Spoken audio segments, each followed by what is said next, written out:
Bonsoir à toutes et à tous et merci d'être ici ce soir pour cette deuxième rencontre de notre cycle de rencontres Les Voix des médias, l'édition 2024-2025 des Mercredis de la Com, cycle de rencontres qui a été créé il y a 9 ans par l'équipe pédagogique de la licence Infocom du département Lettres et Infocom, qui a été créée par Bérénice Mario, Lucie Raymond, Michael Bourgat et d'autres collègues, et qui essaye donc d'intégrer déjà d'abord la formation des étudiantes et des étudiants de nos licences, de nos masters, mais de parler aussi à un public plus large qui peut venir d'ailleurs et que je vois ici d'ailleurs ce soir et que je remercie.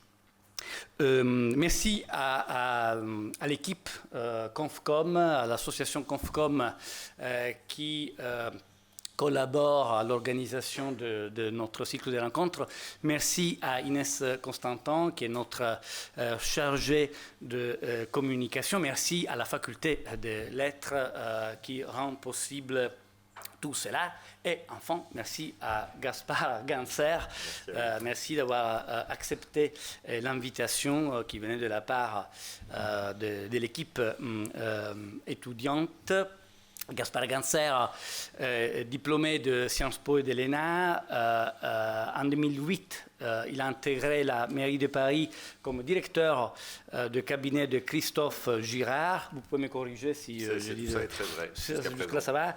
Et ensuite, en jouant à la culture et puis conseiller en communication, et enfin, porte-parole de Messieurs Delanoë, de 2012 à 2013. Arrivé au ministère des Affaires étrangères comme conseillère en communication de Laurent Fabius, il devient chef du pôle communication à la présidence de la République auprès de François Hollande. Il a occupé ce poste jusqu'à 2017. C'est l'année où vous avez fondé votre première agence de communication. Et puis, lors de la campagne législative 2020, il a lancé le mouvement Parisienne Parisien.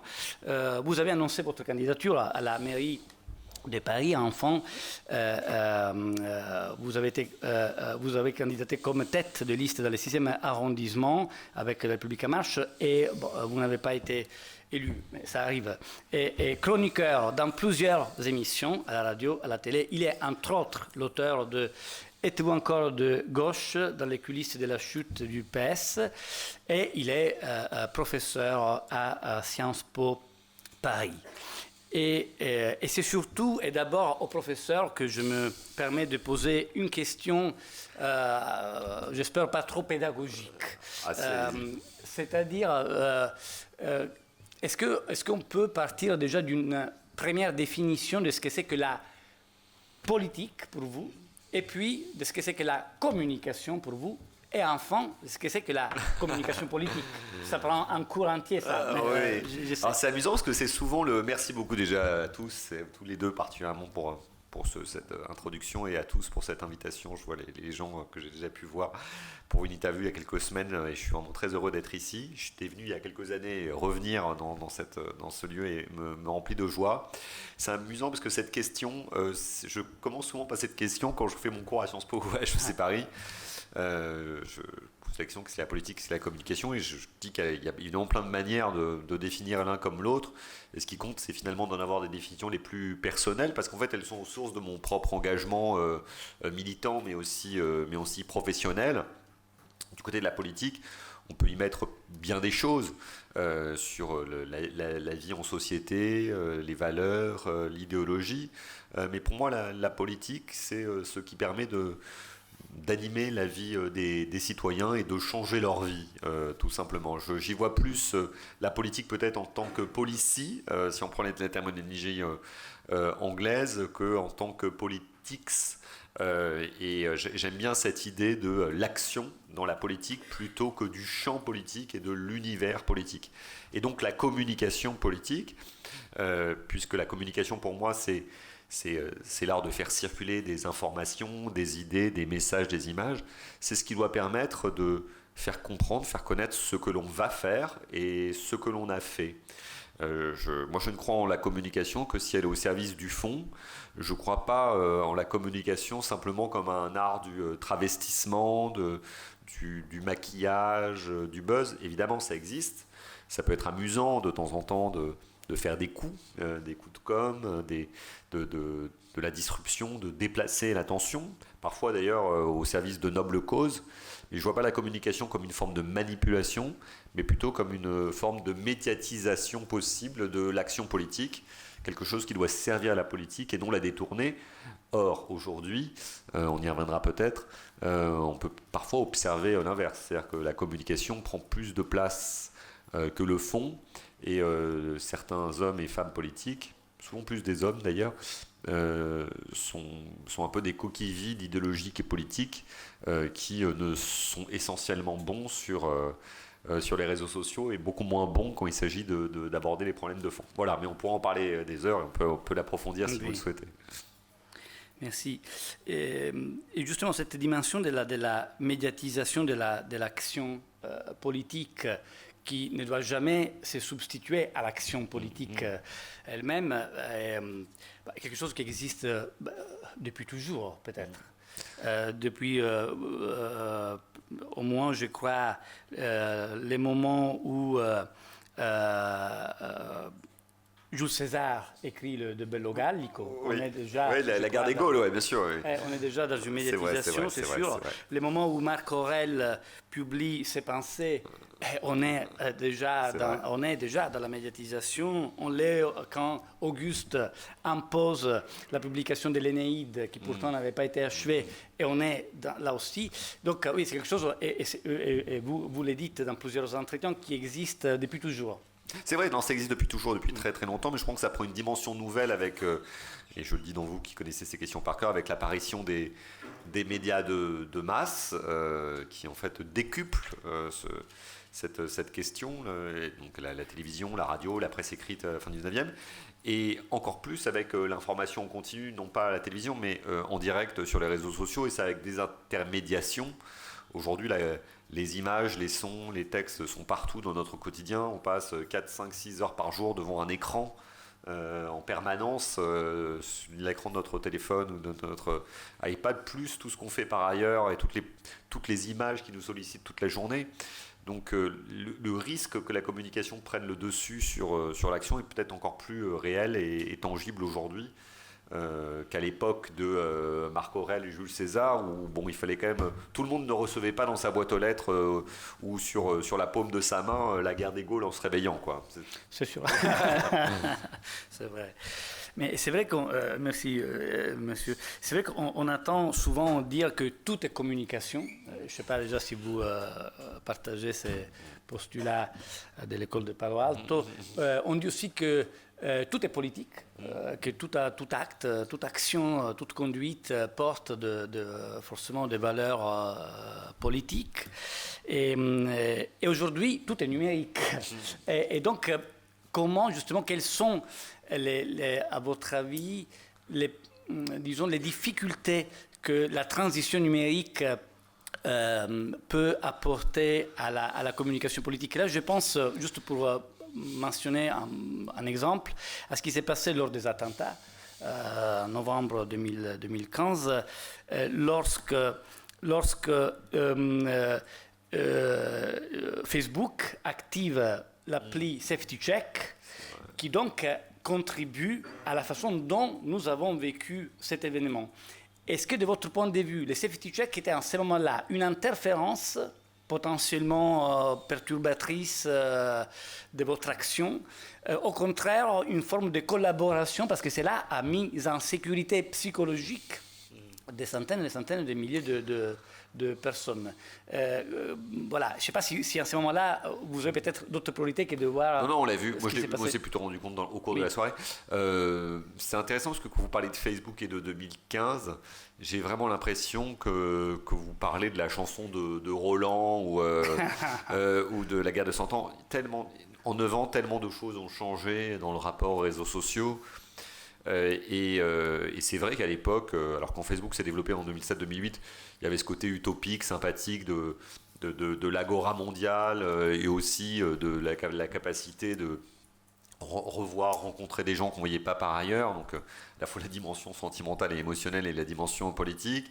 Puis après, il y a eu un épisode politique, on va dire, sur les réseaux sociaux, qui ont été très utiles à la démocratie, aux révolutions arabes, ça c'est quelque chose de positif, même qui ont joué un rôle déterminant dans les élections en France et aux États-Unis.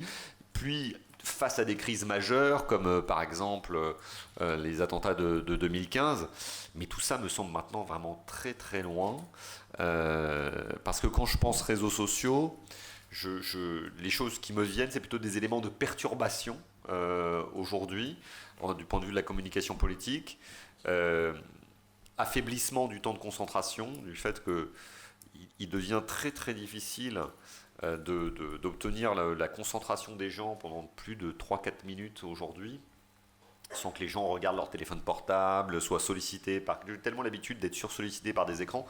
Donc résultat, pour développer un propos complexe et de façon nuancée, je pense que ça devient très difficile. C'est notre cerveau qui est en train de quasiment changer physiologiquement. La deuxième chose, c'est la culture... j'allais dire la culture du LOL, de l'autodérision et de la dérision permanente. Tout n'est que mème, tout n'est que banger, enfin tout est... Non mais c'est vrai, moi le premier j'adore, mais résultat rien n'est sérieux et tout est matière à dérision, donc là aussi c'est difficile de parler sérieusement des sujets alors que tout n'est que même LOL et compagnie. Et troisième problème, c'est évidemment les fake news, quoi. Enfin, c'est même plus de fake news. D'ailleurs, c'est la prise de pouvoir par, je veux dire, exprès comme un vocabulaire enfantin. Les méchants ont pris le contrôle du jeu, quoi. Hein. Donc, et c'est très très très difficile de lutter contre la désinformation, notamment à partir du moment où celle-ci se développe dans des réseaux sociaux de plus en plus épars, des podcasts, et dans des bulles dans lesquelles vous n'avez pas forcément accès. Donc là, vraiment, j'ai plutôt tendance à voir le négatif. Et résultat, la façon dont je le résous, c'est moins par la communication. Enfin, je pense qu'il faut le résoudre, parce que je n'ai pas de prétention à le résoudre tout seul. Moins par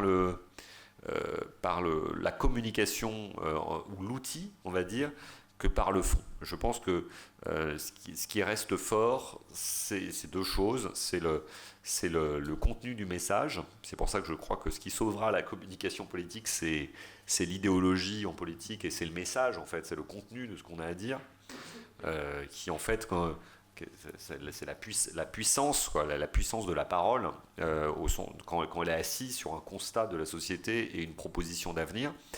Et puis l'émotion, mais pas dans sa version négative ou dérisoire, mais dans la joie, le plaisir, la capacité à entraîner les gens ensemble. C'est facile à dire, beaucoup plus difficile à faire, parce que c'est vrai que je me mets à la place des politiques. Moi, je ne fais plus de la politique aujourd'hui, mais je pense qu'il y a vraiment un côté décourageant quand on fait de la politique aujourd'hui. Il faut vraiment avoir la foi, je le dis dans un proche d'une église, mais il faut vraiment avoir la foi, parce que se battre contre Jordan Bardella, qui en fait a 1 million de personnes qui le suivent sur TikTok, et qui toute la journée ne fait que des selfies et des sourires en coin, et quand on se dit on va parler budget, payer dans l'oncé, enfin, c'est décourageant, c'est difficile de se dire ah ouais mais moi aussi j'aimerais faire avoir simplement ce rapport néo-narcissique à la politique. Donc je pense que pour réenchanter la politique, il faut beaucoup de travail, d'abnégation et certainement beaucoup d'intelligence aussi. Et c'est ça qui rend la politique encore passionnante à mon avis. Merci. Ma dernière question, c'est sur la notion de simplicité que vous évoquez dans un entretien où vous dites que, mais notamment lors de la vague d'attentats, mais face à l'horreur, de votre point de vue, il fallait vraiment faire simple, être simple, ou face oui, à une nation, à une humanité qui était complètement sous les chocs et traumatisée. Oui, alors vraiment. Comment faire ça? Et ça me fait plaisir déjà qu'il y ait remarqué ou noté, parce que vraiment pour moi ça a été l'axe central de ce qu'on a essayé de faire pendant tous les attentats, janvier, novembre 2015, juillet 2016 et tous les autres. C'est que l'horreur était telle que notre plus grosse angoisse, c'était le surjeu. l'affection de gravité, les larmes de crocodile, tout ça aurait été épouvantable. Et de jouer la comédie, de trop en faire dans les mots comme dans les gestes. Et à la fois c'était ma conviction personnelle, sans doute parce que je suis comme ça, c'est la conviction de François Hollande aussi, qui est un homme, un président normal et un homme simple. Et puis c'est ce que nous dictaient aussi les événements, parce qu'on avait vraiment peur d'être à côté de la plaque. Et donc François Hollande a par exemple laissé parler son émotion quand il a pris la parole le 13 novembre 2015, quand il commence sa prise de parole et il dit c'est une horreur, avec la voix un peu tremblante, des gens ont trouvé ça décalé, trop sentimental, trop émotionnel. Je pense que ça aurait été évidemment bien pire s'il s'était pris la tête entre les mains, ou à l'inverse, s'il avait cherché à simuler la grande maîtrise de soi, le menton levé et l'air martial. C'est souvent ce que je reproche à l'actuel président de la République, pourtant je connais bien et depuis très longtemps, Emmanuel Macron, c'est que il surjoue quand même souvent, il pose un peu trop sa voix, un peu comme trop au théâtre. Vous savez, les acteurs de théâtre où en fait on les entend parce qu'ils ont une voix de théâtre. Voilà. Ce que j'aime, c'est les comédiens ou les interprètes, quels qu'ils soient, qui vous donnent le sentiment de parler à l'écran ou sur une scène, comme si ils étaient dans une cuisine avec vous, dans un bus. Voilà. Alors moi, ma première question, ce serait pour vous, qu'est-ce que la définition d'une crise quand on parle de communication de crise? Alors évidemment, il y a plein de... Alors, c'est le troisième terme en général que je définis au début de mes cours. Et je dis qu'évidemment, il n'y a pas une seule sorte de crise. En fait, la crise, c'est... Parce qu'il y a des crises politiques, économiques, géopolitiques, personnelles, culturelles, bien d'autres. Il y a des crises qui se déploient dans un univers très court, d'autres très longues. Et des crises qui durent des années, d'autres simplement quelques minutes. J'avais fait d'ailleurs, avec mes collaborateurs, on a arrêté un podcast sur les crises. Et on avait fait toutes les formes de crise, donc la crise politique, la crise médicale, mais on avait aussi fait la crise de couple, la crise de la quarantaine, etc. pour montrer, j'étais très concerné notamment par tous, en fait, tous les épisodes.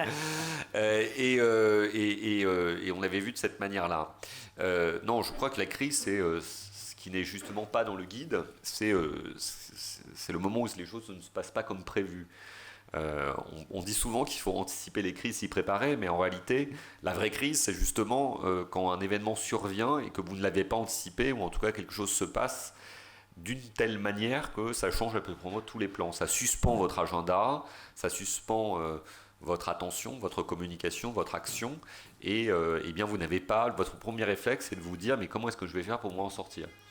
Et c'est comme ça que je peux l'en sortir. C'est par exemple, je prends un exemple parmi d'autres, parce qu'on a parlé des attentats, c'est quand on est en pleine conférence de presse avec François Hollande sur une évolution du droit assurantiel pour prendre en compte le fait que des gens victimes du cancer ne doivent plus en être pénalisés quand ils ont été guéris du point de vue du calcul de leur prime d'assurance. On est en train de parler d'assurance maladie, de cancer, de progrès dans la médecine. Et là, mon téléphone commence à vibrer. C'est le directeur de cabinet du président de la République qui m'annonce qu'un avion, celui de la Germanwings, s'est rentré dans une montagne et il y a 400 passagers à bord et on ne sait pas si c'est un attentat, un accident. Alors on découvrira a posteriori que c'est le pilote qui s'est enfermé dans le cockpit. Bon, ça, évidemment, personne n'avait pu l'anticiper. C'était jamais arrivé par le passé que quelqu'un se suicide avec 400 passagers à bord, alors que c'était un avion qui était entre Madrid et Berlin. C'est en France qu'il a décidé de s'abattre. Voilà, ça c'est une crise.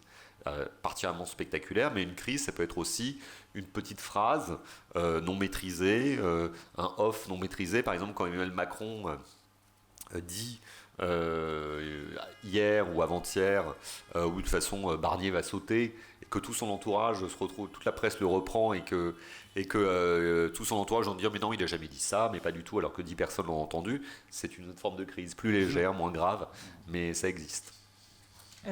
Alors, dans votre livre, La politique est un sport de combat, que vous avez sorti après votre expérience à l'Élysée. Il y a 7 ans déjà. Vous parlez d'un épisode que vous avez surnommé le Petargate, ouais, et que vous appelez... très bonne crise. Que vous décrivez comme une erreur des débutants dans le livre. Qu'est-ce que pour vous sont des erreurs de débutants pour les communicants Non, mais je vais quand même raconter l'anecdote. Oui. Quand même très bonne.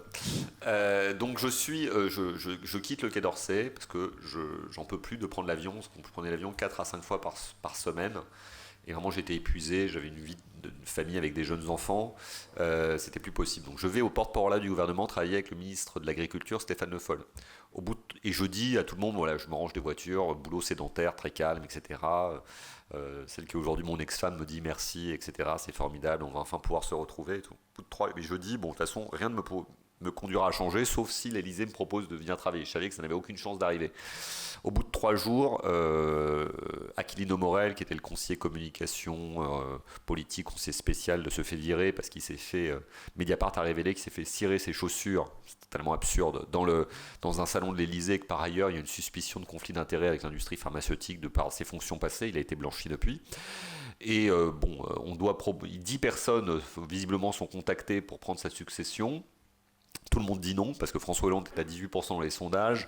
Sa vie privée a été étalée au grand jour dans les magazines People. Il a été obligé de nommer Valls à Matignon qui veut lui prendre sa place. Bon, donc vraiment, c'est le pire de job. Et en plus, François Hollande n'arrête pas de dire qu'il ne veut pas faire de communication et il parle tout seul aux journalistes. Bon. Je suis la 11e personne qu'on contacte. Et donc, bon, je suis bien élevé, donc j'accepte d'aller voir François Hollande, avec la ferme intention de lui dire non, et il arrive à me charmer comme il sait le faire. Je me dis bêtement que, de toute façon, il a 18% dans les sondages, ça ne peut pas être pire, et si, puisqu'il est descendu jusqu'à 12 grâce à mes bons conseils. Il n'a pas pu être candidat à sa réélection, mais bon, j'accepte le job. Et je préviens quasiment personne parce qu'on me fait jurer de ne le dire à personne. Et je préviens quand même une très bonne amie à moi qui est à l'époque conseillère de Bernard Cazeneuve.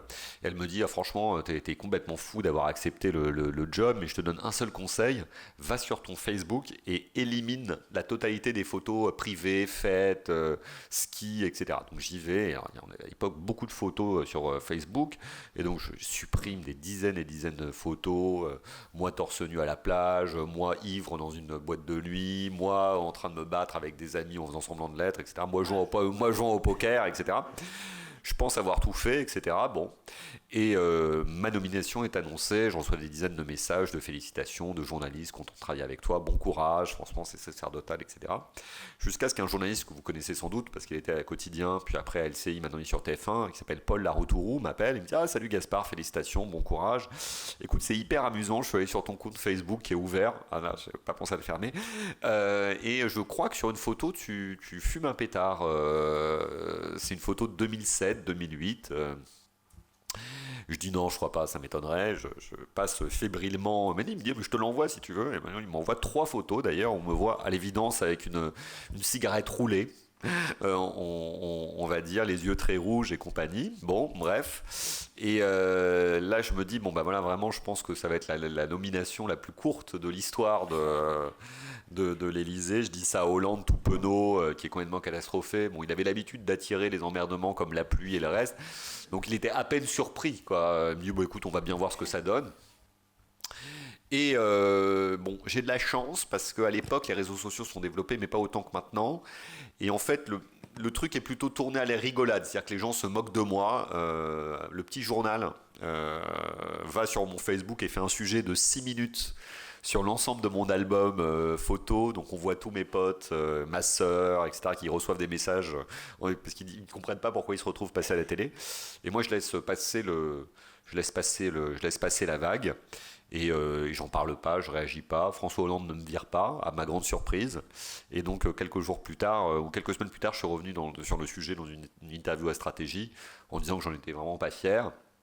Mais en même temps, que je devais pas être le seul gars de 25 ans à avoir fumé un pétard, et que je crois que même d'avoir fait une très mauvaise blague, ou un mauvais jeu de mots, mais je vous relivre, qui était que le premier qui n'a jamais fumé un pétard à 25 ans me jette la première boulette. Voilà, ça les avait fait rire. Du coup, pour revenir sur ça, quelles sont des erreurs de débutants de communication ? En tout cas, celle-là est une bonne. Je pense qu'il faut toujours faire attention à sa vie privée. Alors, je pense pas non plus qu'il faut s'interdire de vivre. Moi, en tout cas, je pense que je conseille aux politiques, comme aux gens qui travaillent avec des politiques, de faire quand même attention à quand ils sont en fonction. Donc, évidemment, on est plus exposé que les autres. Et donc, on a moins de possibilités de danser debout sur la table dans une soirée ou de faire n'importe quoi avec n'importe qui. Donc, il faut faire beaucoup plus attention parce que tout finit toujours par se savoir. Ça, c'est vraiment une chose très importante. Et puis, il ne faut pas volontairement exposer sa vie privée sur les réseaux sociaux, etc. Moi, par exemple, je ne montre jamais mes enfants sur les réseaux sociaux, en tout cas jamais leur visage. Bon, voilà, c'est souvent le respect de la vie privée, la différence de la vie privée. La deuxième, c'est que je pense, ça me semblait très manichéen de dire ça, mais je pense qu'il ne faut jamais mentir, parce que on pardonne toujours à quelqu'un de s'être trompé ou de ne pas être d'accord, mais par contre de mentir à un journaliste ou à un autre politique, ça atteint votre bien le plus précieux en tant que conseiller, en tant que communicant, c'est la crédibilité. Je pense que c'est la deuxième chose. Et la troisième chose, la troisième erreur des débutants, c'est de dire quelque chose pour faire plaisir à son chef. Je pense qu'il faut toujours dire la vérité et ne jamais avoir peur d'assumer un désaccord ou une divergence. Vous parlez aussi du processus de comment vous écrivez les discours avec François Hollande. Comment est-ce que ça se passe? Est-ce que c'est un processus, enfin, je sais que ça change d'une situation à l'autre, mais quel est le processus d'écriture d'un discours présidentiel? Alors, on était toujours plusieurs à travailler. Il y avait quelqu'un qui était spécifiquement chargé de les écrire, qui était sa plume, mais moi, je mettais toujours aussi ma propre patte sur ces discours. Il y a un peu deux configurations. Il y a le discours, on va dire, sectoriel, économique, diplomatique ou autre. En général, c'était plutôt un conseiller sectoriel qui l'écrivait. Donc, c'était diplomatique, c'était le conseiller diplomatique. C'était économique, c'était le conseiller économique. Social, conseiller social. Puis après, c'était revu par la plume du président et par moi-même pour essayer de trouver la meilleure façon de présenter les choses et que ça ne soit pas trop technique et technocratique. Il y a la deuxième configuration pour les discours plus politiques, dans lesquels, là, pour le coup, on commençait directement à travailler dessus. Et François Hollande, lui, en fait, utilisait les discours aussi comme forme d'exercice dialectique, par une maïotique. Il y avait beaucoup d'allers-retours parce qu'il demandait des éléments complémentaires, des chiffres complémentaires, il contestait certains des arguments, il en rajoutait d'autres. Et ça prenait énormément de temps, il y avait parfois 10, 15, 20 allers-retours, notamment dans la toute dernière ligne droite, et jusqu'à la dernière seconde, il était toujours en train de réécrire, parce que c'était aussi une manière pour lui de s'approprier le texte. Après, il y a d'autres écoles, hein, il y en a d'autres qui... il n'y avait pas de brief initial, alors qu'il y a d'autres hommes politiques qui commencent par donner oralement à leurs conseillers leur vision des choses, ou commence par une discussion, puis après qui se traduit en mots. François Hollande, il préférait qu'on lui donne des projets sans indication et qu'après, par la correction, il puisse affiner lui-même son propre propos. Alors, du coup, pour rejoindre cette question aussi, un des livres qui est recommandé dans le syllabus de votre cours à Sciences Po, c'est La cérémonie cannibale de la performance politique de Christian Salmon. Et donc, est-ce que pour vous, les communicants politiques sont là pour aider à délivrer une performance ? Je pense que justement il faut éviter de le faire. Je pense que la communication elle a un peu tendance à devenir quelque chose de plus en plus violent, spectaculaire, et la tentation est très forte d'être dans le stand-up ou le happening permanent. Et je pense justement qu'il faut lutter contre ça, mieux le comprendre, mieux le décrypter pour justement ne pas sombrer dans cette facilité du coup d'éclat permanent. Et privilégier la rationalité, les arguments sur le fond, plutôt que les numéros de claquettes et les effets de manche. Vous en avez un peu parlé tout à l'heure, mais comment est-ce qu'on gère le flux d'informations qu'on reçoit dans un moment de détresse ? Par exemple, vous disiez tout à l'heure pour les attentats, il y avait plein d'informations qui venaient comme ça en continu tout le temps. Comment est-ce qu'on gère ça ? Est-ce qu'on coupe son téléphone et puis on dit j'écoute plus rien et je me concentre ? Ou est-ce non, que... alors quand on fait de la communication, malheureusement il faut continuer à être au courant, mais moi je regardais plus moi-même les réseaux sociaux et j'avais plusieurs boucles de discussion avec mes collaborateurs et avec d'autres personnes à Matignon et au ministère de l'Intérieur. Et en fait, je répondais à tous les messages qui étaient envoyés par mes collaborateurs et mes collègues, et évidemment aussi à tous les messages des journalistes. Par contre, j'avais arrêté de lire les journaux et d'aller sur les réseaux sociaux. Les journaux, parce que c'était pas trop la peine, parce que vu que les journalistes m'écrivaient avant d'écrire leurs articles, je voyais bien la tonalité qui se dessinait, sans savoir le contenu. Et les réseaux sociaux, c'est mes collaborateurs qui faisaient la veille là-dessus. Sinon, j'aurais pas eu. On se noie littéralement. Sinon. Dans un autre livre du syllabus de votre cours, il y a un livre qui s'appelle La parole présidentielle de Joseph Daniel, où il dit que la Ve République est la République de la télévision et de l'image. Et alors, avec les réseaux sociaux, etc., et puis avec tout ce qui se passe, vous en parliez tout à l'heure, il y a beaucoup ce culte de l'image, de ce qu'on veut montrer de soi-même, etc. Et donc, avec en parallèle de cette communication un peu dans la performance aussi. Récemment aussi, je voulais parler du fait que vous avez écrit dans la préface d'un livre de Fanny Destenay. Et à la fin de cette préface, vous parlez de la sincérité des convictions, et c'est quelque chose que vous aviez répété aussi sur le journal de quotidien, de parler de manière authentique. Et donc, est-ce que vous pensez que c'est toujours bien d'être dans la sincérité, même si ça risque d'altérer l'image de l'élu Ça peut sembler naïf, mais j'en suis vraiment persuadé. Parce que je crois que l'image éphémère, le buzz, TikTok et compagnie, ça n'a qu'un temps. Sur le long terme, ce qui compte, c'est la fiabilité, la crédibilité, l'authenticité et le contenu de ce qu'on a à dire. Sinon, on n'est qu'une bulle médiatique et numérique, et vous explosez littéralement au moment où vous êtes confronté à la réalité de votre programme au moment d'une élection, ou d'un duel de second tour, comme c'est arrivé à Marine Le Pen, ou la réalité d'une crise dans l'exercice du pouvoir. Si vous n'avez pas les compétences, les idées pour exercer le pouvoir, et que vous n'avez été que un homme ou une femme d'image ou de buzz sur les réseaux sociaux, vous le regrettez. Et puis vous avez aussi intérêt à ce que les gens vous connaissent tel que vous êtes et pas être dans un rôle, parce que sinon il y a une ambiguïté qui se développe dans votre rapport aux citoyens. Nicolas Sarkozy, c'est pas du tout mon homme politique préféré, mais je lui reconnais quelque chose, c'est que quand on le voit à la télévision, on l'écoute à la radio, on écoute et on entend, on voit exactement la même personne que l'on voit quand on le voit dans la vraie vie. Il n'y a aucune différence. Et il est exactement à la télévision comme il est dans la vraie vie. Je ne suis pas son intime, mais je l'ai vu plein de fois dans plein de circonstances différentes, et c'est la même personne. Il y a d'autres hommes et femmes politiques qui sont totalement différents, on et off the record. Emmanuel Macron, par exemple, est assez différent quand la lumière s'allume ou quand il est dans le privé. François Hollande aussi, d'une certaine manière. François Hollande, par exemple, gagne vraiment à être connu. Il est beaucoup plus sympathique, drôle, fin dans un exercice comme on fait ici ou dans un dîner qu'à la télévision, où en fait, pris par la gravité de l'événement, il est plus solennel et moins spontané et drôle qu'il pourrait l'être.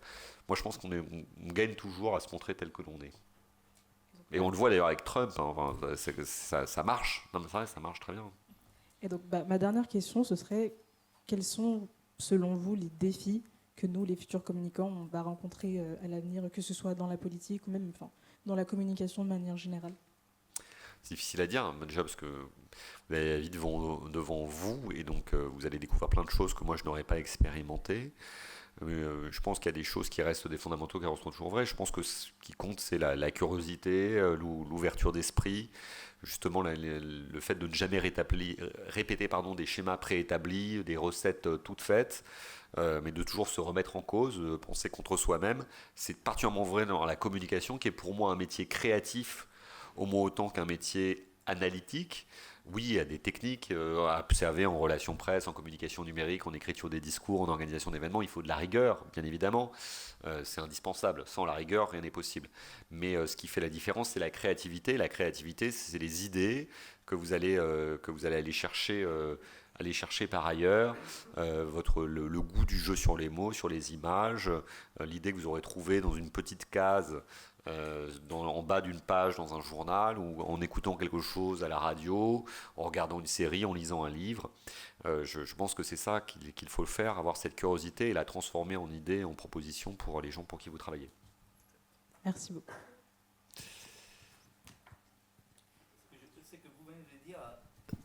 Ce que vous venez de dire concernant François Hollande, donc le fait qu'il était vraiment la même personne, ça me fait penser à tout autre genre de président. Je pense au président italien Silvio Berlusconi. Si, lui aussi était la même Mais c'est un personne. très bon communicant. Ah oui. En 1993, Silvio Berlusconi, lors de sa première campagne, envoie à tous les Italiens, une sorte de magazine dans lequel il racontait sa vie privée. Personne n'avait fait ça ailleurs, je crois, ou peut-être aux États-Unis. On était en 93. Donc on reçoit cela, on se demande mais pourquoi il nous raconte sa vie, ses vacances, la mise en scène de sa vie quotidienne. Et donc il a créé vraiment un langage, il était le premier en Italie à créer cette idée de storytelling dans la vie politique, et tous les autres ensuite ont essayé de l'imiter avec des résultats catastrophique. Oui, je ne vous dis pas, mais la trajectoire de la gauche italienne ressemble beaucoup à les mêmes désastres. Et donc, voilà, j'aimerais revenir à cette notion de storytelling dans la dimension politique. Est-ce que donc ça répond à ces besoins d'une narration qui doit être un peu toujours s'inscrire un peu dans cette exigence de gamification, vous l'avez évoqué tout à l'heure. Est-ce qu'aujourd'hui on pourrait imaginer un homme politique, une femme dans la politique qui ne serait pas capable d'interpréter un storytelling, d'être un bon communicant? Est-ce qu'il y a encore de la place pour un politique timide? Je pense que c'est difficile quand même, mais peut-être pour une précision, je pense être authentique, c'est pas forcément être impudique ou se dévoiler sur sa vie privée. Moi, je pense qu'on peut être authentique dans ses convictions et sa communication sans forcément lever le voile sur son intimité, sa vie privée, sa famille, ses relations amoureuses et autres. Et je fais le pari qu'après Trump, Berlusconi, même Zelensky d'une certaine manière, et Macron, c'est-à-dire sont des super communicants avant d'être des super chefs d'État. Alors Zelensky, c'est absolument invraisemblable, hein, c'est un acteur, quoi, enfin, au sens propre d'ailleurs, comme Beppe Grillo en Italie, oui, un comique, etc. Exactement. Je pense qu'on va revenir vers quelque chose d'un peu plus sobre et tranquille, comme un mouvement de balancier de l'histoire. Vous savez, c'est un peu comme après une relation un peu toxique ou fatigante, vous avez envie d'être en couple avec votre meilleur ami ou votre meilleur... parce que vous avez un peu de calme, de simplicité, peut-être moins de froufrou et de folie. Je crois qu'on va avoir besoin de davantage de sobriété. Je pense que c'est probablement d'ailleurs l'idée que Macron avait en nommant Barnier, c'est-à-dire ou que Cazeneuve en France essaie de pousser. C'est quelque chose d'un peu plus, peut-être un peu plus triste, un peu plus calme, un peu plus gris. Mais je crois que les gens vont avoir besoin de ça, quoi. J'espère en tout cas. Comme disait Bloom, je le crois parce que je l'espère. Oui, ça aide. Et vous étiez le porte-parole de François Hollande, si je ne me trompe pas, lorsque on a découvert que Sarkozy ne connaissait pas les bons coins. François Hollande s'est moqué de cela quand il a participé aux 10 ans d'activité et d'existence du site web aussi, les bons coins. Et donc voilà, Hollande dit mais tout le monde connaît les bons coins sauf quelqu'un.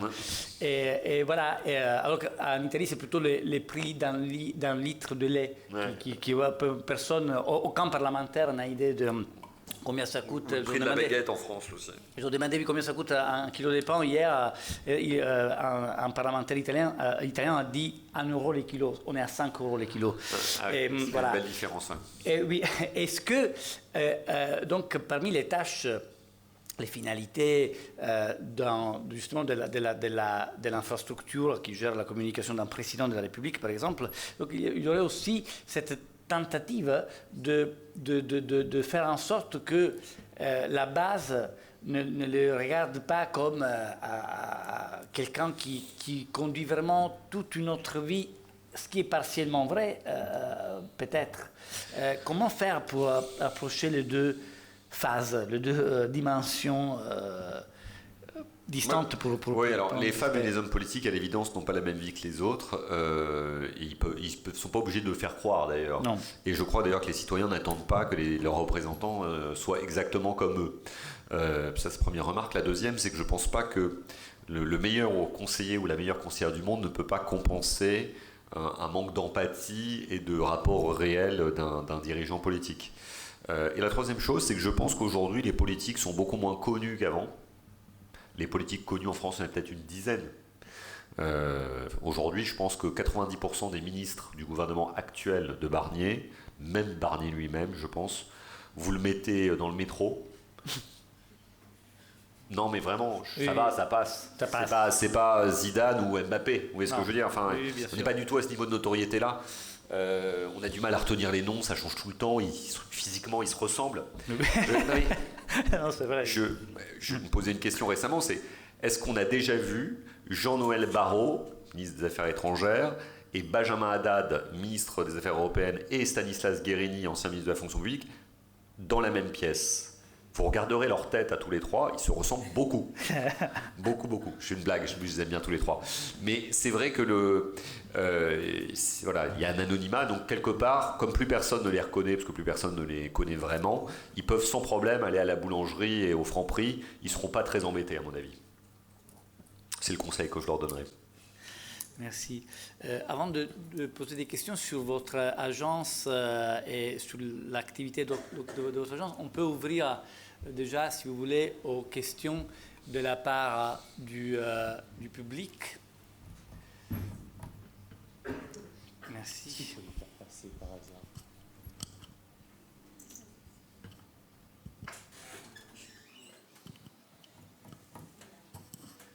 Petit à petit, il suffit de traverser la salle. Bonsoir, alors ravie d'être là. Je suis moi-même une ancienne communicante, RP, donc je suis ravie de venir assister à votre conférence. Et j'aurais à peu près 2 questions à vous poser.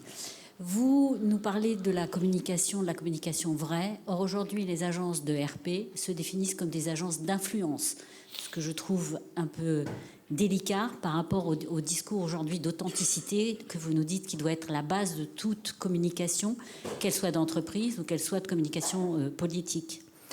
Deuxième élément, les influenceurs, on va les appeler comme ça, commencent à avoir une part importante, voire peut-être supérieure à la place des médias. Les médias dits traditionnels, même s'ils ont une place aujourd'hui sur les réseaux sociaux, ils ont quitté X pour aller sur Blue Sky, hein, les derniers, là, entre autres certains titres de presse française régionale. Comment les médias de demain, ceux qui doivent arriver à trouver leur place, vivront encore? J'ai vu tout à l'heure que sur France Inter, Gaspard G, qui n'est pas moi, ouais.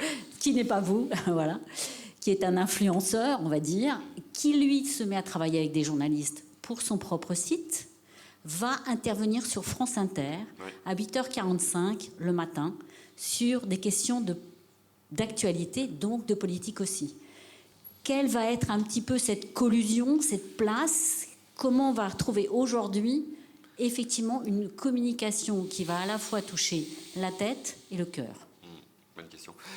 Merci beaucoup pour vos très bonnes questions. La première sur les agences, moi je déteste le terme d'influence, je trouve que c'est inapproprié, je préfère celui de communication, ou carrément quand on fait des affaires publiques, parler de lobbying, autant appeler un chat. Influence, je trouve que c'est une zone grise qui n'est pas claire à identifier, à arpenter. Et je persiste, je cite, je pense que la bonne communication, celle qui est au service du fond, des idées, des projets. Moi, quand quelqu'un vient me voir et qu'il me dit « j'aimerais juste qu'on parle de moi », je dis « oui, le problème c'est qu'il faut faire des choses ou avoir des choses à annoncer, sinon ça ne marchera pas, ou alors si ça marche, ça sera très éphémère et ça retombera aussi vite ». Donc ça, je continue de le penser. Je suis sûr qu'avec le temps, c'est ce qui marche sur le long terme. Faire de la communication, c'est plus courir des marathons, et je suis marathonien, que faire des sprints de mon point de vue. Et s'agissant des influenceurs, alors je pense qu'il y a 2 situations différentes.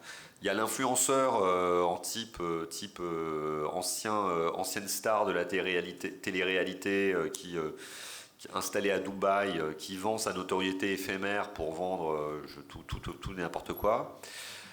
Ça, je pense que c'est très éphémère et qu'on est dans... Donc, ça ne dure pas longtemps pour les influenceurs concernés. On vieillit mal en tant qu'influenceur et donc c'est très précaire. Et je pense que c'est une période de la vie numérique qui ne va pas durer si longtemps que ça, parce que vous tous ici, vous décryptez ces mécanismes d'influence. Et certes, ces gens apportent de la notoriété, mais apportent très peu de crédibilité. Donc à long terme, je pense que ça va se nettoyer, entre guillemets, et que là, on est un peu dans la phase de Far West, dans lequel tout part dans tous les sens, mais qu'avec le temps, les choses vont se réguler. Il ne faut jamais oublier que tous ces phénomènes sont quand même très récents. Et après, il y a autre chose, qui sont les producteurs de contenu. De ce point de vue-là, moi, je mets dans une autre case Gaspard G, Hugo Travers, ce qu'on peut retrouver parfois aussi sur Brut, sur Combini et sur d'autres. ou ce que font des médias comme Blast, Backseat, etc., où là il y a du contenu, en fait, qui est un contenu journalistique ou documentaire qui se déploie sous des formats différents. Et moi j'ai beaucoup de respect, voire d'admiration pour ce que font Hugo Travers et Gaspard G. Je trouve que c'est vraiment remarquable et largement mieux que ce que font beaucoup de journalistes sur les chaînes d'information continue ou ailleurs. Il y a un effort. Gaspard G, il fait des documentaires et je trouve que c'est une très bonne idée de la part de France Inter de le solliciter. Je plains en revanche Gaspard G parce qu'il va être dans le 5-7, ce qui est pour moi vraiment le pire truc qui peut arriver à un être humain. Ça m'arrivera peut-être un jour, mais vraiment, parce qu'il faut se lever vers 4h, 4h30 tous les matins quand même. Donc bon courage Gaspard. Je t'écouterai, mais depuis mon lit, sous ma couette. Une question peut-être. Ouais. Disais là, toi, je vous repasse le micro.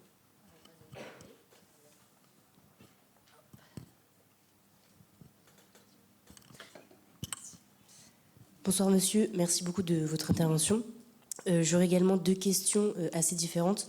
La première, est-ce que vous pensez que la communication et surtout un retour à l'authenticité dans la politique française puisse résoudre la crise de représentation que le pays vit actuellement?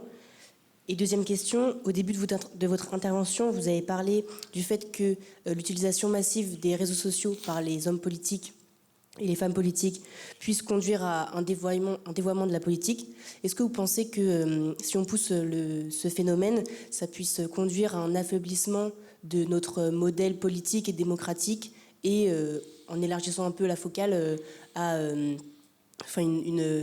affaiblissement de notre gouvernement et donc une prise, plus de puissance pour les autres pays qui adoptent un autre modèle que le nôtre? Merci. Écoutez, sur la première, oui, je pense que la crise démocratique ou la représentation démocratique, elle est profonde, et notamment parce que les politiques ont abandonné le contenu programmatique et idéologique. Donc pour la résoudre, il faut, être authentique, arrêter de raconter des cracks et de passer ses journées à faire des selfies, et passer plus de temps à lire, à réfléchir et à produire des idées. Je pense que les hommes politiques, dans l'arbitrage de leur temps, ils devraient passer plus de temps à voir des gens, à réfléchir, à lire et à écrire, plutôt que simplement à faire des selfies ou des vidéos sur TikTok. Donc je ne sais pas si ça suffira, mais en tout cas, c'est la seule voie qui me semble possible. La deuxième chose, c'est que je ne pense pas que les réseaux sociaux soient responsables de la crise démocratique. Ils en sont un accélérateur. Et je suis désolé pour ce mercredi soir qui est déjà assez pluvieux, même si on est très heureux et que c'est très joyeux d'être avec vous. Oui, la démocratie est vraiment en danger. C'est pas besoin d'aller très loin pour s'en rendre compte. Trump a remporté les élections assez largement. Là, il y a un obscur roumain nationaliste pro-russe dont personne n'avait identifié, qui est à moins de 10% dans les sondages, qui arrivait en tête de l'élection présidentielle roumaine ce week-end, simplement à coup de vidéos sur TikTok. Donc oui, là on est vraiment à la lisière. À chaque fois qu'il y a une élection, c'est un populiste ou un gars d'extrême droite qui l'emporte. Notre tour viendra. Nos amis italiens ont souvent un coup d'avance sur nous, et je ne serais pas surpris qu'une nouvelle fois on les suive. Moi non plus. Voilà. Moi non plus. C'est pour ça que vous êtes parti d'ailleurs. Vous allez voir chercher un autre, et vous allez devoir trouver. C'est ce à quoi je réfléchissais, parce que moi, je réfléchis au jour d'après. Quand l'extrême droite sera au pouvoir, ce qui n'est pas inéluctable, mais je réfléchis il y a 3 solutions. Il y en a 4. Il y a, on connaît parce que l'histoire. Il y a la collaboration, le collaborationnisme. Ça, les Français aiment bien. Ils sont très organisés. On a un savoir-faire. 2, il y a l'attentisme. Ou le côté le double jeu. Bon, ça, on a vu que c'était assez peu efficace. Voilà. Il y a la résistance sur place, ça nécessite beaucoup de courage. Et puis il faut commencer à emmagasiner des munitions et des explosifs dès aujourd'hui, c'est pas évident quand même. Et puis il y a la fuite, je serais plutôt là-dessus moi. Donc avec l'idée peut-être de reconstruire sa bulle extérieure. Donc voilà, mais il faut trouver le pays. Donc je sais pas trop là, franchement, c'est pas si facile. Non, c'est pas Même à un moment, on pouvait beaucoup miser sur les Scandinaves, mais là c'est moins vrai aujourd'hui. Oui, complètement. Non, les Britanniques, non, les Anglais. Londres reste quand même une safe place, normalement, dans ce genre de circonstances. Ils ont souvent résisté à la barbarie. Oui. Voilà, pardon, je dégraisse. Merci. Merci beaucoup pour votre intervention. J'avais une question pour rebondir sur quelque chose que vous avez dit. Le politiste Jean-Michel Bridouzan, qui a travaillé sur l'entourage de François Hollande, il expliquait que l'une des raisons pourquoi la cote de popularité de François Hollande était aussi faible, c'est parce qu'il y avait une sorte de phénomène de cour où ses conseillers lui expliquaient jamais que son intervention n'avait pas forcément réussi. Et j'ai l'impression que vous dites plutôt le contraire, vous qui l'avez côtoyé de près. Et je voulais avoir votre avis sur ce point. Est-ce que finalement son entourage était honnête avec les réussites de sa communication ou ses échecs ? Écoutez, oui, rien n'est plus faux que ce que vous venez de me dire, même si vous ne le portez pas vous-même. François Hollande, on a fait à peu près toutes les erreurs possibles. Franchement, il faudrait des heures et notamment moi, j'ai donné beaucoup de mauvais conseils, quelques bons, mais beaucoup de mauvais conseils. Mais par contre, on a toujours été lucide. Je peux vous dire qu'on n'avait pas vraiment le choix. On ouvrait les journaux, tous les jours, il y avait écrit comment est-il possible d'être si nul, les fous, les amateurs, la catastrophe. Enfin, vraiment, il n'y avait pas une journée sans que la presse nous tamponne. Il suffisait d'ouvrir le moindre réseau social pour recevoir un lot de critiques. Et François Hollande commençait toutes ses journées par une autocritique. Je vais vous raconter une anecdote à son sujet, vous compreniez son état d'esprit. Quand j'ai eu mon entretien dont je vous parlais en avril 2014, avant avant le Petargate dont Inès parlait, je m'étais préparé dans cet entretien en me disant, il va certainement me poser la question de qu'est-ce que vous pensez de ma communication. Et donc j'avais préparé une liste de critiques sur des trucs, il y avait de quoi faire, hein, Leonarda, machin, etc. J'avais dit, voilà, ça. Et je suis arrivé à l'entretien, il m'a dit, il m'a tutoyé parce que j'étais un camarade socialiste comme lui, et il m'a dit camarade, il m'a appelé pas camarade, il m'a dit Gaspard, bon, tu vas certainement me dire, bon, tu vas me dire quel est ton parcours, mais je le connais, tu vas me dire quelles sont ton analyse de ma communication, mais moi, avant toute chose, je vais te dire ce que je pense, moi, de ma communication. Et là, il m'a fait 20 minutes, radiographie au scalpel, de toutes les erreurs qu'il avait commises depuis 3 ans, de l'état de sa situation, etc. Et c'était comme ça tous les jours. Le défaut de François Hollande, c'est exactement l'inverse de celui que vous avez formulé. C'est quelqu'un qui est tellement dans l'analyse de la situation de son analyse qu'en réalité, il n'a pas, peut-être par certains aspects, ce côté un peu psychotique qu'il faut avoir quand on est un dirigeant, où en fait, il faut finir par justement ne plus se regarder, ne plus s'analyser et ne plus... Parce que, prenons le cas d'Emmanuel Macron aujourd'hui. Si Emmanuel Macron était lucide, honnêtement, il aurait démissionné. Enfin, c'est catastrophique. Enfin, il s'est mis dans une situation politique tout seul. Il s'est tiré une balle dans le pied d'une façon absolument magistrale. Il était déjà dans une situation difficile au mois de juin. Et sous un coup totalement émotionnel, il décide de dissoudre l'Assemblée nationale. La situation est pire après qu'avant. Donc s'il regardait la vérité de façon brute et lucide, il se dirait enfin, c'est catastrophique, tout est de ma faute. Non. Il se construit une histoire dans laquelle il s'explique, comme il le raconte à tout le monde, que c'était le meilleur coup de l'histoire, etc. François Hollande, et quelque part, Emmanuel Macron, ça l'aide à tenir, résultat. Parce qu'il se dit j'avance, etc. François Hollande, c'était l'inverse. C'est-à-dire qu'il voyait tous les problèmes à chaque instant. Il voyait les contraintes, il voyait ce problème de popularité.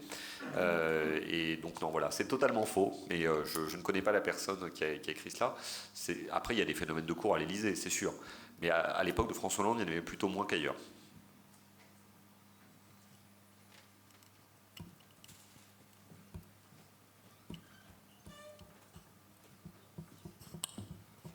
Bonsoir. J'ai une petite question dans la continuité de la précédente et vous avez commencé un peu à y répondre, mais on a beaucoup dit en 2016-2017 qu'Emmanuel Macron s'était entouré des meilleurs communicants. Comment, du coup, vous expliquez les éléments que vous étiez en train de donner maintenant? Est-ce qu'on peut le lier à la communication? Ou, et si oui, quelles sont peut-être les erreurs structurelles qu'il aurait pu faire sur ces dernières années, derniers mois? Déjà, les gens qui l'entouraient en 2017 sont plus là aujourd'hui, à l'exception d'Alexis Collère. Ils sont ailleurs. Ils sont pas loin, mais ils sont plus dans son équipe. Première raison. Deuxième raison, conquérir le pouvoir, ce n'est pas l'exercer, c'est pas du tout le même type de qualité. Et 3, au bout de 7 ans, la magic touch s'essouffle un peu, hein, vous voyez ce que je veux dire, et on finit par perdre aussi cette extra lucidité qui vous a permis de gagner au départ. Macron, il était assez génial quand il a gagné en 2017. Il a eu beaucoup d'audace, une très bonne lecture stratégique de la situation, et puis il a eu tous les feux verts. Voilà. Mais le problème, c'est qu'il y a un moment, votre chance s'épuise, votre lucidité s'amenuise, et vous êtes de plus en plus seul dans l'exercice du pouvoir, et peut-être que justement vous écoutez moins les autres. Alors qu'il a quasiment remporté tous les coups de poker qu'il a fait depuis 2016. Là, le dernier s'est avéré catastrophique. Et résultat, il n'arrive pas à s'en sortir. Je ne crois pas que ce soit la faute de ses conseillers. En fait, je voulais savoir, est-ce qu'il y a des droits d'auteur pour les idées politiques? Ça, c'est la première question. Deuxième question, quel est votre avis sur la fermeture de la chaîne RT en France? Très bonne question. Sur les droits d'auteur, moi je pense que les bonnes idées, elles sont faites pour circuler, pour être volées. Alors sauf quand elles sont écrites par des grands penseurs. Je pense que la famille de Marx, j'espère pour eux, touche encore des droits d'auteur, même si ça doit tomber dans le domaine commun. Mais non, les grandes idées philosophiques méritent des droits d'auteur. Les idées politiques, elles circulent, elles sont faites pour être appropriées. Sur la fermeture de la chaîne RT, écoutez, je pense, j'aime pas du tout l'idée de censure, qui ne me plaît pas. En même temps, RT, c'est vraiment un organe d'influence de Moscou, qui est en guerre contre l'Ukraine et indirectement contre nous, et nous indirectement contre eux. Donc, pendant les périodes de guerre, nécessairement, on a un rapport différent à l'information. Puisque la Russie utilise l'information comme arme, on n'avait pas de raison de les laisser développer leur propagande sur notre propre sol. Voilà, c'est aussi simple que ça. Oui ?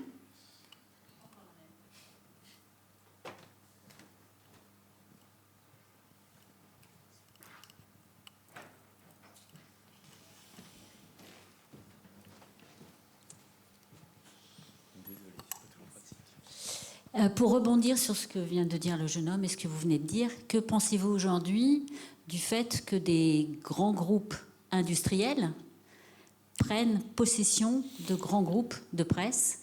Et quelle liberté pour la presse? Liberté d'expression, liberté d'idées, liberté de discours, liberté de parole des médias? Alors, je dis sous le contrôle de gens qui connaissent mieux le sujet que moi, mais le fait que la presse soit possédée par des grands industriels n'est ni spécifique à la France, ni nouveau dans notre histoire. Que des grands capitaines d'industrie utilisent la presse au service de leur influence économique, ça fait très longtemps que ça dure en France, même dans la période la plus récente, Bouygues, bien évidemment, Vivendi, la Générale des Eaux, ça c'est très vrai. La différence aujourd'hui, c'est que les milliardaires français, des milliardaires français, n'utilisent plus seulement la presse comme un outil d'influence, pour reprendre votre terme pour le coup, au service de leurs intérêts économiques, mais au service d'un projet idéologique. Ça, c'est nouveau. C'est nouveau. Et ça pose problème à partir du moment où le pluralisme des médias n'est plus autant respecté qu'avant. Parce que pour que la démocratie fonctionne de façon équilibrée, il faut que le pluralisme politique s'exprime et à travers le président de la presse. Et donc d'un côté, il y a le petit Libération, le petit Humanité qui vivent avec 3 francs 6 sous. Et de l'autre côté, il y a le très gros Canal+, JDD, Paris Match et compagnie. Là, j'ai vu que ancien bras droit de M. Stérin, qui est très proche de l'extrême droite en France, vient de prendre la direction de la Croix, du groupe Bayard, pardon. Bon, c'est sûr que là, il faut reconnaître à l'extrême droite française, en tout cas, une grande capacité d'organisation, et ils sont très méticuleux dans leur stratégie de conquête médiatique et culturelle. Ils laissent rien au hasard. Franchement, je ne sais pas ce que vous en pensez, mais ils sont très, très, très méticuleux. Absolument. Oui. Très méticuleux. Là, hier, quand j'ai vu l'histoire de Bayard, je me suis dit, ils sont même allés acheter Bayard. C'est costaud. L'ESJ, Bayard, enfin, chaque fois qu'il y a un nouveau rachat de journal, c'est un fasciste. C'est quand même c'est fou. Comme en Italie, comme toujours. Mais nous, oui, on depuis Marc Aurèle, on fait tout comme les Italiens. On n'est pas scandalisé. On n'est pas scandalisé. Il n'y a pas de barrage républicain. Oui, c'est vrai. Ça n'existe pas. Ça n'existe pas. D'ailleurs, c'est très bizarre. Je trouve très bizarre aussi la notion de barrage républicain en France aussi. Elle est très française. Oui. Oui, ils sont déjà de ces côtés-là du barrage. Donc, si on barre, on les empêche de sortir, pas de rentrer. Et, je ne sais pas s'il y a une autre question peut-être de la part du public. Moi, j'en aurais une sur votre agence. Je pense que cela peut intéresser nos étudiantes, nos étudiants, entre autres. Votre agence, si je regarde les sites web, très épurés, très élégants, agence que vous dirigez, et en coordonnant 16 consultants, et les volets sont nombreux. Et je voulais poser une question sur...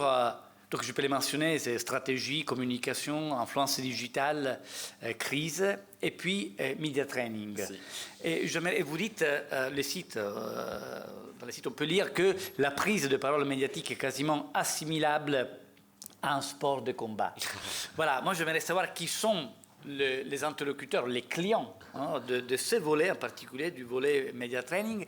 Et étant donné que vous venez de dire que la politique devrait revenir un peu plus à des temps de réflexion plus longs, à la lecture, à l'écriture, est-ce que donc comment vous faites du media training aujourd'hui? Et qui sont surtout vos clients? Alors oui, non.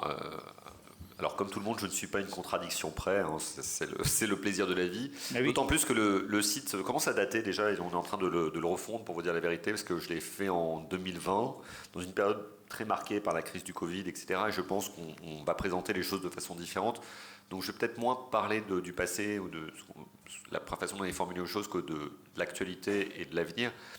Aujourd'hui, on a une quarantaine de clients qui sont soit des grandes entreprises, soit des fonds d'investissement, soit des startups, soit des fondations, des associations, des ONG, qui représentent près d'un quart de nos clients. Donc, clients très classiques, corporate, la Massif, le groupe Engie, le groupe SNCF, des fonds d'investissement plutôt à impact, des startups et des associations, fédérations professionnelles et ONG, tout sauf des politiques, je ne fais plus de politique, à titre privé, mais pas à titre professionnel.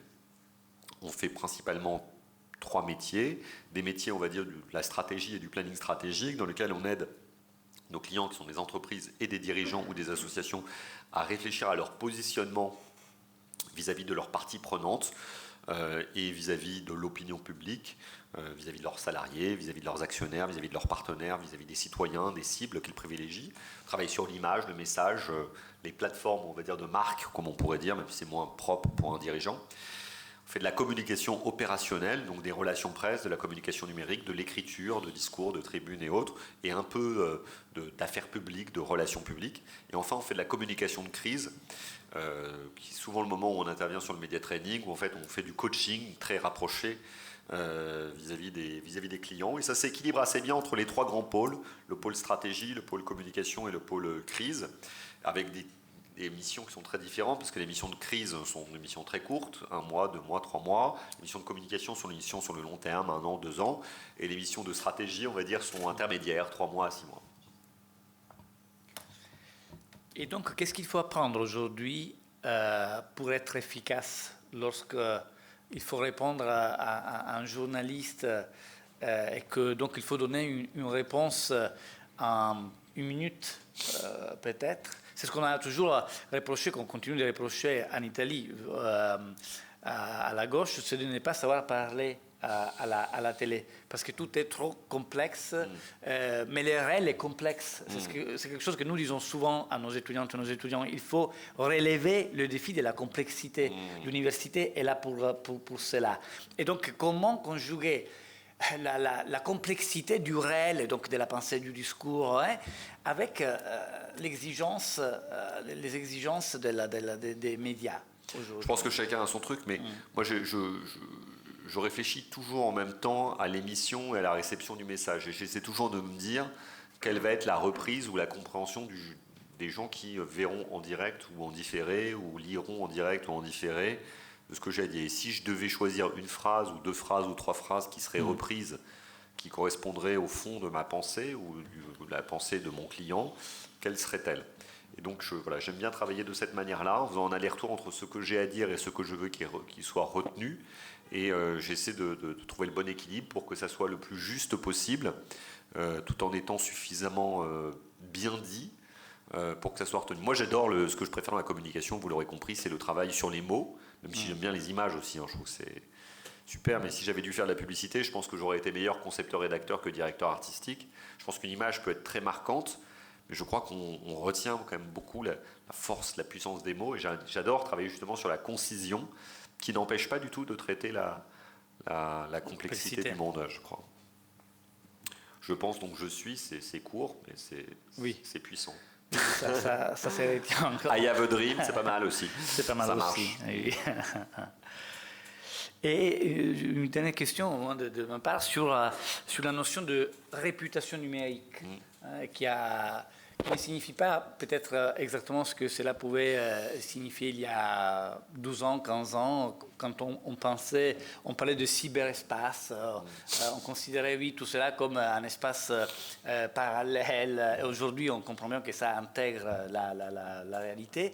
Et donc, comment faire comprendre à vos interlocuteurs, à vos clients, l'importance de cette réputation numérique? Je pense que c'est fait maintenant. Je pense que c'est fait parce qu'ils ont... Alors, ils n'en ont pas tous tiré les conséquences, mais ils l'ont compris parce qu'ils ont des enfants, des amis, que les réseaux sociaux sont un truc. Et je pense que le problème devient le problème inverse. C'est de comprendre que le réel existe et qu'il n'y a pas que le numérique. Je pense que c'est plus ça le problème aujourd'hui.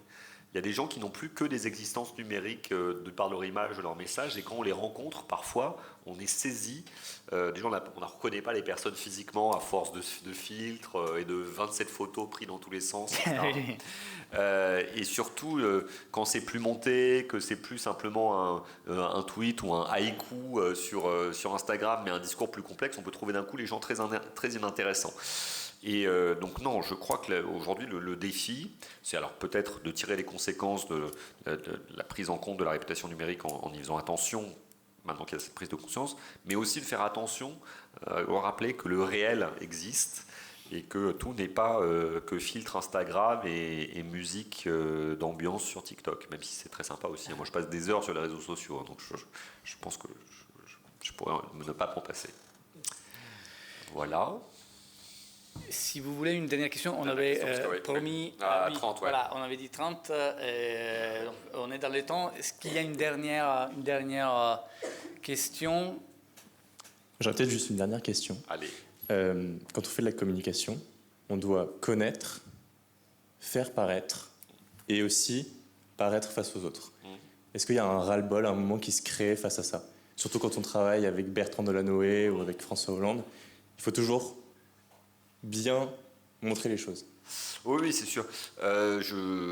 Moi, c'est une des raisons pour lesquelles je suis assez content, même si je fais toujours de la communication et de la stratégie, je suis très content de ne plus faire de communication politique parce qu'il y a un moment, j'en avais un peu marre, justement, de faire ça toute la journée au service d'une personne et en tout cas d'une seule institution. Surtout quand je travaillais avec Delanoë, Fabius, mais surtout avec Hollande, quand les gens me voyaient, ils avaient l'impression de voir François Hollande. Ils me parlaient comme si le président de la République était devant eux. Ah oui, tu lui diras ça, etc. Quand le président avait un mauvais sondage, on me dit ah, ça va, c'est pas trop dur en ce moment. Je dis non, moi ça va. Non, c'est sûr que ça a développé, je me confie en cette fin de ma carrière, ça a développé plutôt ma misanthropie.